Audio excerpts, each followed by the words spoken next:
तर बघूयात कसा होतोय गाजराचा हलवा.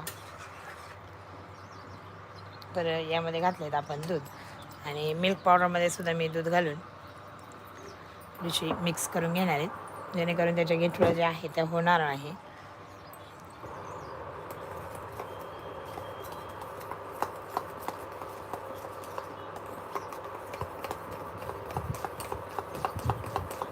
तर आता मार्केटमध्ये भरपूर असे गाजर जे आहे ते उपलब्ध आहे.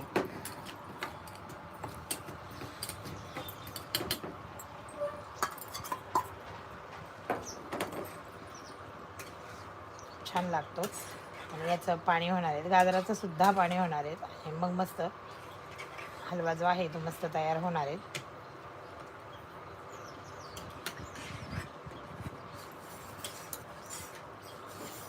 तर बघा तुम्ही.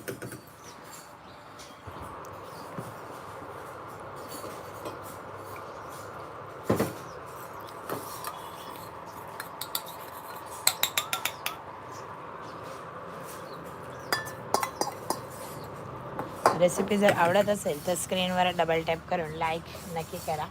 आणि आपण आज मस्त बनवतो आहे गाजराचा हलवा.